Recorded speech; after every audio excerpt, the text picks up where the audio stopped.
বন্ধুরা কেমন আছো তোমরা সবাই? আশা করছি সকলে ভীষণ ভালো আছো। তো আমিও খুব ভালো আছি। আর আমার চ্যানেলের নতুন আরও একটি ভিডিওর সাথে তোমাদের সবাইকে জানাই অনেক অনেক অনেক ভালোবাসা। তো আজকে লক্ষ্মী পুজো, তখন আমার স্নান টান সব কিছু কমপ্লিট তোমরা দেখলে। তো আজকে নতুন একটি ব্লগ তোমাদের সাথে শেয়ার করব। তো তোমরা আমার সাথে থাকো। হ্যাঁ, চলো দেখতে থাকি। তো ফ্রেন্ডস দেখো, আমি আলপনা দিয়েছি। প্রথমে আলপনাটা দিয়ে নিয়েছি আর দেওয়ালে মা লক্ষ্মী এঁকেছি। তো জানিও তো কেমন হয়েছে। আর এখানে দেখো আমি ফল কাটছি আর আমার ছেলে খুব দুষ্টু করছে, মানে ও পুজোর ফলগুলো পুজো হওয়ার আগেই ও খাবে এটাই বলছে, বায়না করছে। তো ওর হাতে একটা দিলাম, ও চলে গেল। আর এই দেখো আমি ফল কাটছি।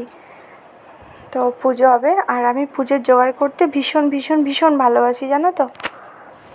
তো বন্ধুরা তোমরা দেখতেই পেলে, তোমাদের আগেই বলেছিলাম আজকে লক্ষ্মী পুজো।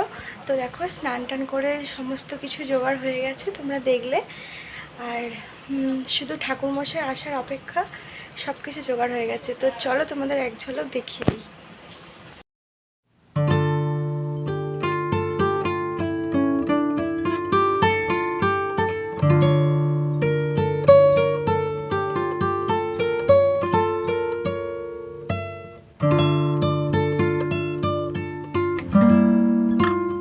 তো বন্ধুরা জানো তো, আমার যে কোনো পুজোর জোগাড় করতে ভীষণ ভীষণ ভীষণ ভালো লাগে।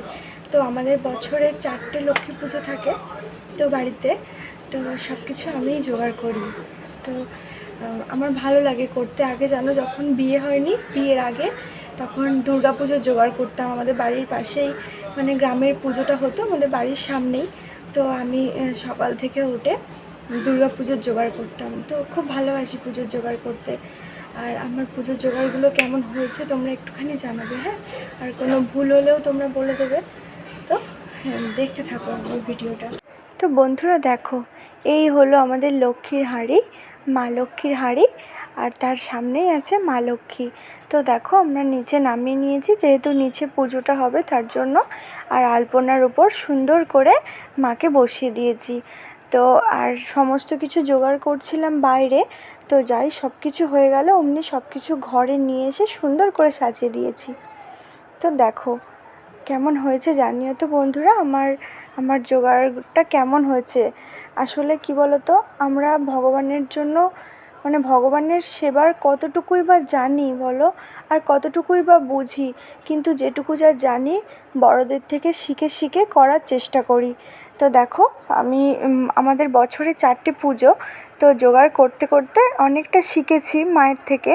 তো যেটুকু শিখেছি চেষ্টা করি ভগবানকে মন থেকে উজাড় করে দেওয়ার। তো তোমরা জানিও হ্যাঁ কেমন হয়েছে। আর এদিকে মানে প্রদীপটা জ্বেলে দিয়েছি আর ধূপটা জ্বেলে দিয়েছি, সমস্ত কিছু রেডি করে দিয়েছি। তো শুধু পুজোটা হওয়ার অপেক্ষা। তোমরা জানাবে হ্যাঁ কেমন হয়েছে। সে কখন তোমাদের সাথে একটু কথা হয়েছে। তো সারাদিন খুব ব্যস্ততার মধ্যে জড়িয়ে পড়েছিলাম গো। পুজোর কাজ বাজ মিটলো, তারপর রান্না করছিলাম। তো তার জন্য তোমাদের সামনে আসতে পারিনি। আর এই দেখো বাড়ির সামনে রাস্তাটা। তো এটা হচ্ছে আমাদের মেন গেট। আর এই হচ্ছে দেখো একটা ঝাউ গাছ, এই দেখো এদিকে দুটো ঝাউ গাছ। তো বলো, এখন একটু ফ্রি হলাম, ফাঁকা হলাম। তো এখন ভাবলাম তোমাদের সাথে একটুখানি কথা বলি। তো তোমরা দেখলে বন্ধুরা যে আজকে আমাদের বাড়িতে, দেখছো গাড়ি যাচ্ছে। তো তোমরা দেখলে যে আজকে আমাদের বাড়িতে লক্ষ্মী পুজো হলো। তো যতটুকু আমাদের সামর্থ্য মতো, যতটুকু পেরেছি করার চেষ্টা করেছি। তো মা লক্ষ্মীর আশীর্বাদে যেটুকু তিনি দিয়েছেন সেটুকুই করার চেষ্টা করেছি। তো তোমরা বলো তোমাদের কেমন লাগলো ভিডিওটা আজকের। তো দেখো, এই দেখো। তো তোমরা অবশ্যই জানাবে যে আজকের ভিডিওটা তোমাদের কেমন লাগলো।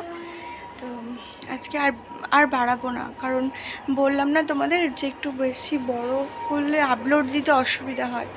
তো আর ভিডিওটা আর বাড়াবো না, তো এই পর্যন্তই থাকবে। আর তোমরা অবশ্যই কমেন্টে জানাবে যে আমার আজকে লক্ষ্মী পুজোর ব্লগটা তোমাদের কেমন লাগলো, কেমন। তো আজ এই পর্যন্তই থাক। নেক্সট ব্লগে তোমাদের সাথে আবার কথা হবে, আবার দেখা হবে। তো ততক্ষণ তোমরা সকলেই ভালো থেকো, সুস্থ থেকো। টাটা।